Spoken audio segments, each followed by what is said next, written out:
But I want to bring up here in a second one of us, one of our volunteers.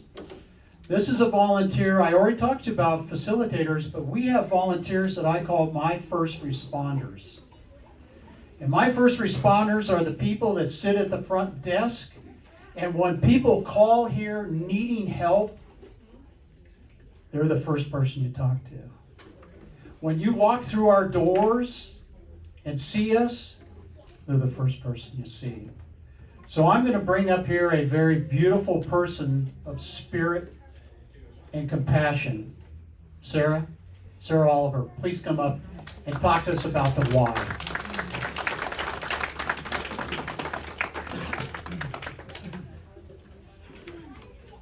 Hello, everyone. I'd like to begin by thanking Dan for asking me to speak tonight, and the entire Grief Center staff and volunteers and facilitators for organizing this incredible event. I'm so grateful to be here with all of you as we honor our loved ones with a touch of light. That's why we've gathered here, because we know grief, a universal experience, yet we all have an individual story. My story begins with my Nana. My Nana, Ellen Jane Larry, was there from the day I was born. Right at the very beginning of my life, she held me closely and loved me in a way that only a grandmother could. Throughout my childhood, she was a main character in my life, a series regular in my memories, if you will. With my Nana by my side, I had a childhood packed full of fun. She took me on adventures near and far, sometimes by the ocean and sometimes in her own backyard. My Nana taught me how to tell a story, how to belly laugh unashamedly, how to eat some really good food and actually savor it, and how to pursue my passions with a fearless fire. She instilled my sense of play as a child, always indulging my imagination and encouraging me to make something tangible for my world of make-believe. As a young adult, she cheered on every single one of my achievements, showed up to every single special event, vitalized my ambition and passions, and gave me tools to be successful. As I entered early adulthood, she supported me and continued to hold my hand from a distance when I began to chase after my life's ambitions. My Nana was this huge presence, this person larger than life. She was one of the most intelligent people. Not only did she exhibit great intellect in her career, but she was also brilliantly witty and sharp in everyday conversation. She was the friendliest stranger that you would ever meet, but stranger not for long, because she loved to connect with people from all walks of life and bring them together. She could engage you in a story with her sparkling brown eyes, her careful diction and emphasis placed on every word, and you knew she was saying something important. As a frequent traveler, she had stories from all over the world to share and people from all over the world to be her friends. She was tough and strong while still being sensitive and compassionate. She was the best grandma, confidant, friend, advisor. She was.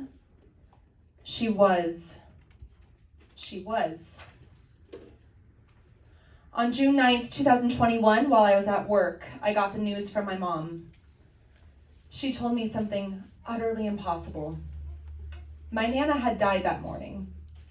This fierce, full force of a woman who had always been by my side for 20 years was gone. Impossible. My grief for my Nana was consuming. My heart was utterly broken. I spent those first few months in a grief twilight zone. Every aspect of my life was affected by her loss. While my grief was a cacophony of emotions, I can best sum it up by a quote from one of my favorite podcasts, Terrible Things for Asking. Please check it out if you haven't, by Nora McInerney. She said, "Loss is losing a million little things about a person." In the following months, I found that to be very true. To say the very least, I was struggling. Despite my inner turmoil, I managed to project a fairly put-together facade. I fulfilled all my school and social obligations, even if robotically, but I was not present, nor was I remotely okay. Nobody around me seemed to notice or want to help me, that is, until the day my mom called me, telling me that I needed to get help and she had found the perfect place. She exclaimed that there was a community grief center only 10 minutes from my university, and that she had talked on the phone to a lovely, kind-hearted person named Deanne who could help me. I can now attest, knowing Deanne, that all of that is very true. I first came here to the Grief Center just about a year ago. I think a few days ago it marked a year. Within the first session I had here, I already felt a sense of peace in my grief. Someone cared. Someone had normalized the grief experience for me. I was finally given space to sit with my multitude of emotions and not be judged. Soon after, I joined a grief support group here, and it absolutely changed my life. I remember being nervous as I sat in this very room for the first time. Person after person filed in, each from a different walk of life, but all here for one reason: grief. That first night, we introduced ourselves and the loved ones we had lost.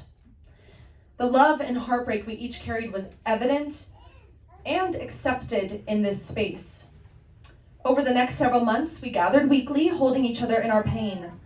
We learned about one another's loved ones and began to honor them together. I remember at that point in my grief journey, I had been struggling to cry about it.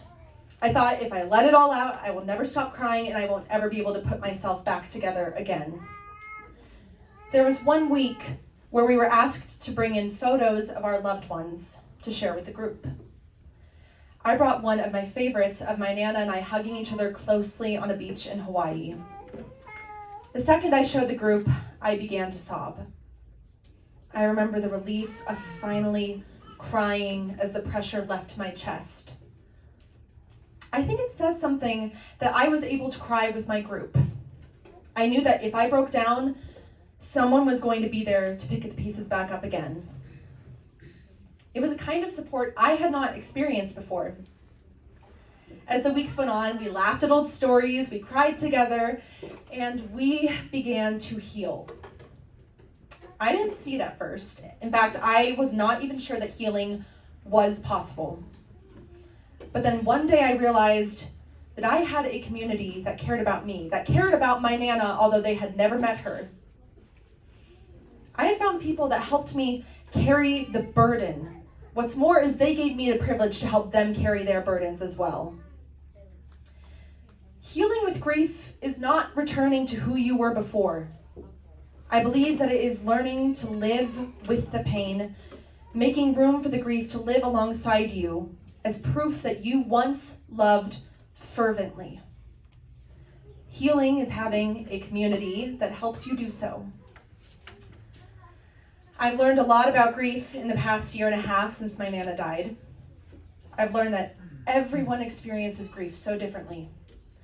I've learned that there will certainly be harder grief days, but there will also be days with levity. I've learned that big moments in my life will forever be multifaceted as I experience joy while still missing my person.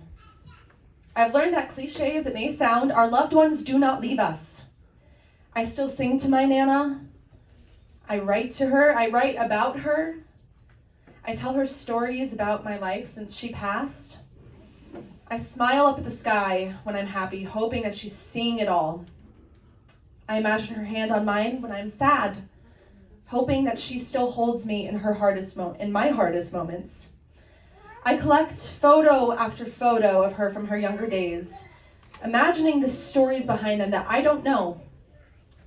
Seeing the glimmer in her eyes that I adored as a child means everything to me. She is so beautiful. She is. She still is. And so I carry her with me through life's adventures. I think that's another beautiful thing about the Grief Center, this community that we have all discovered. We carry our loved ones with us here. At the beginning of Grief Group, we were asked to write down our goals for what we hope to get out of our 8 weeks there. With a shaking hand and a fragile heart, I hesitantly wrote that I hoped I could learn to love again. I didn't know if my heart was capable of this after such a large blow, but I can now say that I have accomplished this due to the incredible people that I've met here at the Grief Center. I love them. I love their loved ones that they carry with them. You have taught me a way to live in love again, every single one of you. It reminds me of a Camille Pagan quote. The way I will truly honor my loved one's memory is not with a big act, but through my daily choices to be compassionate with myself, to give myself freely to those who I love, and to live fully and completely while I have the chance. May we all honor our loved ones in such a way here and tonight, beyond and forever. Thank you.